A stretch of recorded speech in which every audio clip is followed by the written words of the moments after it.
শরীয়তপুর জেলার জাজিরা উপজেলার মুলনা গ্রামের জান্নাতুল নাইমা জেসি নামে এক নারী একসঙ্গে ৩ সন্তানের জন্ম দিয়েছেন। ৮ এপ্রিল বুধবার দুপুর ১টা ৩০ ফাতেমা মেডিকেল সেন্টারে সফল অস্ত্রোপচারের মাধ্যমে জন্ম নেয় ২ কন্যা ও ১ পুত্র সন্তান।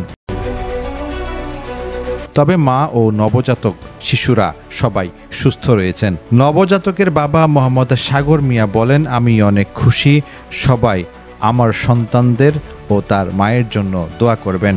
৩ সন্তানের বাবা, ১ ছেলে ২ মেয়ে। আল্লাহর রহমতে সবাই সুস্থ আছে। সবাই আমার স্ত্রীর সন্তানের জন্য দোয়া করবেন।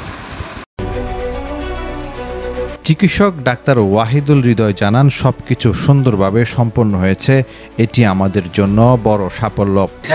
আমাদের এখানে অত্যন্ত আনন্দের সঙ্গে জানাচ্ছি যে আমাদের রোগী জান্নাতুল নাইমা 22 বছর বয়সী পেশেন্ট, যিনি আমাদের এখানে ভর্তি হয়েছিলেন প্রেগনেন্সি অবস্থায় এবং এই প্রেগনেন্সি ডেলিভারির জন্য এখানে উপস্থিত হয়েছেন, যিনি এই ডেলিভারির আনন্দের বিষয় হচ্ছে 1 মিনিট সময়ের ব্যবধানে এই মা পরপর 3টি সন্তানের জননী হয়েছেন।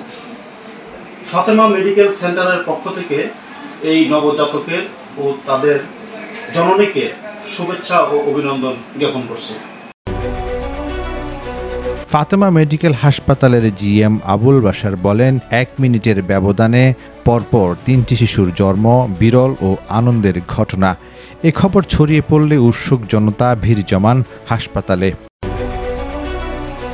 শরীয়তপুর জেলা প্রতিনিধি বিপ্লব হাসান হৃদয়ের পাঠানো তথ্য ভিডিও চিত্রে নিউজ ডেস্ক, প্রতিদিনের কাগজ।